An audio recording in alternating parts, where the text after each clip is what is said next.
ఆశ్చర్యకరమైన బైబిల్ పాఠముగా సమూయేలు 2వ గ్రంథము 18వ అధ్యాయం చదువుకుందాము.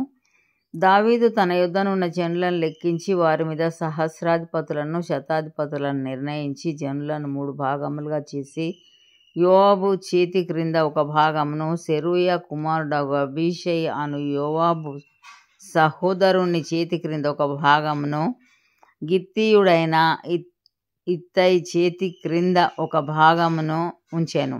దావీదు, నేను మీతో కూడా బయలుదేరుదునని జనులతో చెప్పగా, జనులు, నీవు రాకూడదు, మేము పారిపోయినను జనులు దానిని లక్ష్యపెట్టారు. మాలో సగం మంది చనిపోయినను జనులు దాన్ని లక్ష్యపెట్టారు. మా వంటి 10,000 మందితో నీవు సాటి, కాబట్టి నీవు పట్టణమందు నిలిచి మాకు సహాయము చేయవలనని అతనితో చెప్పిరి. అందుకు రాజు, మీ దృష్టికి ఏది మంచిదో దాన్ని చేసేదనని చెప్పి గుమ్మపు ప్రక్కను నిలిచి ఉండగా, జనులందరూ గుంపులై 100 కొలదిగాను 1000 కొలదిగాను బయలుదేరిరి.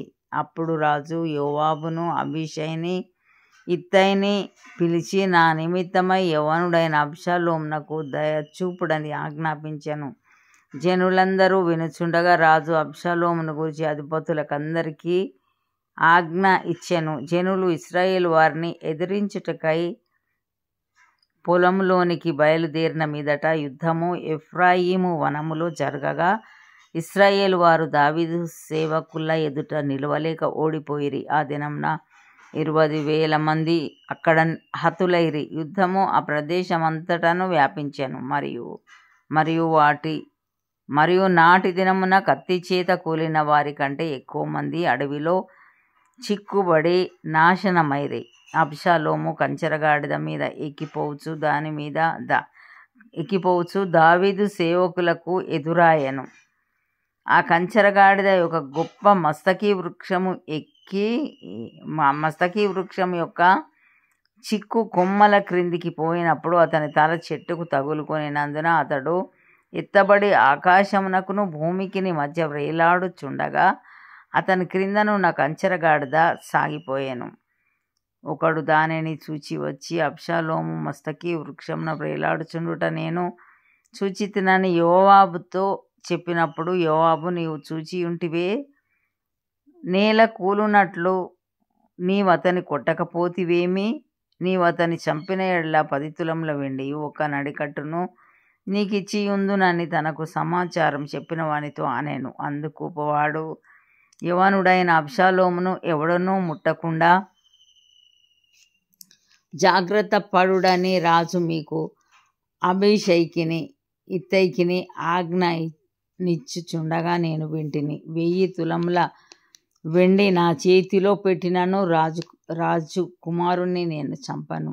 మోసము చేసి నేను అతని ప్రాణంనకు ముప్పు తెచ్చిన ఎడల అది రాజునకు తెలియకపోదు. రాజు సన్నిధిని నీవే నాకు విరోధి వగుదువు గదా అని యోవాబుతో అనగా, యోవాబు, నీవు చేయు వరకు నేను కాచుకొని ఉందునా అని చెప్పి 3 బాణములు చేత పట్టుకొని పోయి మస్తకి వృక్షమున వ్రేలాడుచు ఇంకనూ ప్రాణముతోనున్న అబ్షాలోము యొక్క గుండెకు గురిపెట్టి తన ఆయుధములను మోయు వారు 10 మంది చుట్టుకొని ఉండగా అబ్షాలోమును కొట్టి చంపెను. అప్పుడు జనులను ఇక హతము చేయక విడవవలసిన దాని యోవాబు బాక ఊదింపగా ఇశ్రాయేలీయులను తరుముకొని పోయిన జనులు తిరిగి వచ్చిరి. జనులు అబ్షాలోము యొక్క కళేబరమును ఎత్తి అడవిలోనున్న పెద్ద గోతిలో పడవేసి పెద్ద రాళ్ల కుప్ప దాని మీద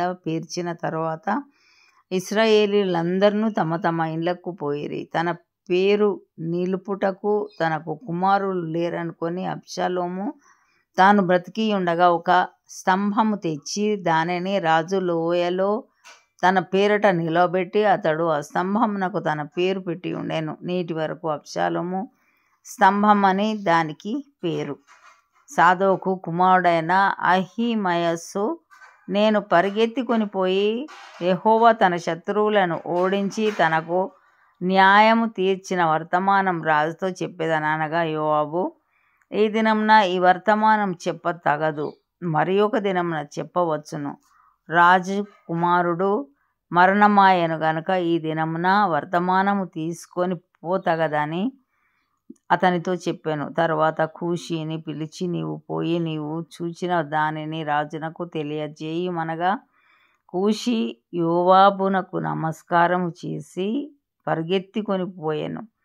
అయితే సాదోకు కుమారుడైన అహిమయస్సు కూషితో కూడా నేనును పరిగెత్తుకొని పోవుటకు సెలవిమ్మని యోవాబుతో మనవి చేయగా, యోవాబు, నాయనా, నీవెందుకు పోవలెను?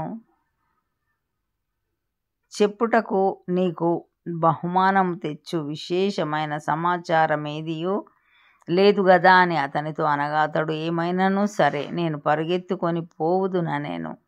అందుకు యోవాబు పొమ్మని సెలవేయగా, అహిమయస్సు మైదానపు మార్గమున పరిగెత్తుకొని కూషి కంటే ముందుగా చేరాను. దావీదు 2 గుమ్మముల మధ్యను నడవలో కూర్చొని ఉండెను.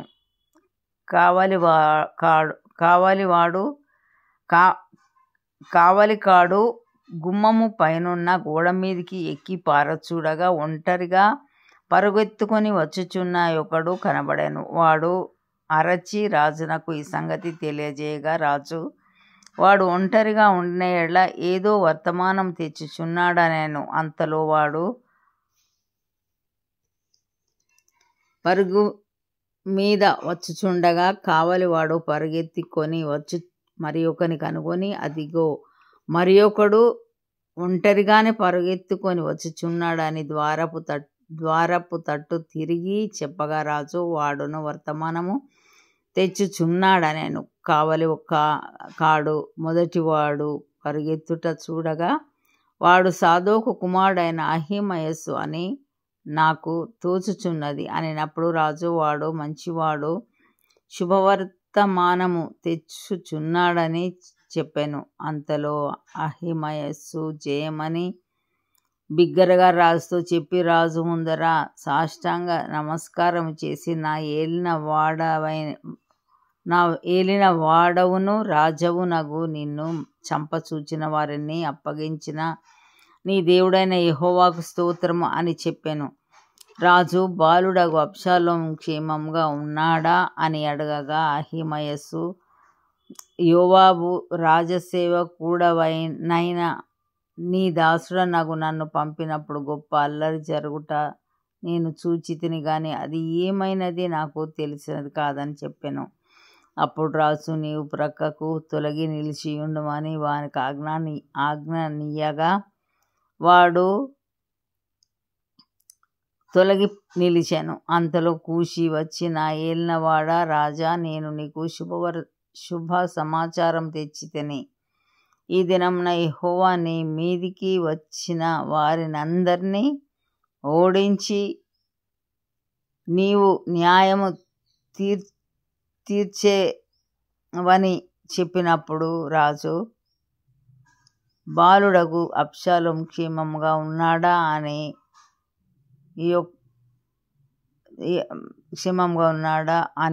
అడిగాను. అందుకు కూషి చెప్పినదేమనగా, నా ఏలిన వాడవును రాజవునగు నీ శత్రువులను నీకు హాని చేయవలెనని నీ మీదికి వచ్చిన వారందరూ ఆ బాలుడున్నట్టుగానే యుందురుగాక. అప్పుడు రాజు బహు కలతపడి గుమ్మమునకు పైగానున్న గదికి ఎక్కిపోయి ఏడ్చుచు సంచరించుచు, నా కుమారుడా అబ్షాలోమా, నా కుమారుడా అబ్షాలోమా అని కేకలు వేయుచు, అయ్యో నా కుమారుడా, నీకు బదులుగా నేను చనిపోయిన ఎడల ఎంత బాగుండును, నా కుమారుడా అబ్షాలోమా, నా కుమారుడా అని ఏడ్చుచు వచ్చాను. ఇంతటితో ఈ దినం కొరకైన బైబిల్ పాఠము సరే.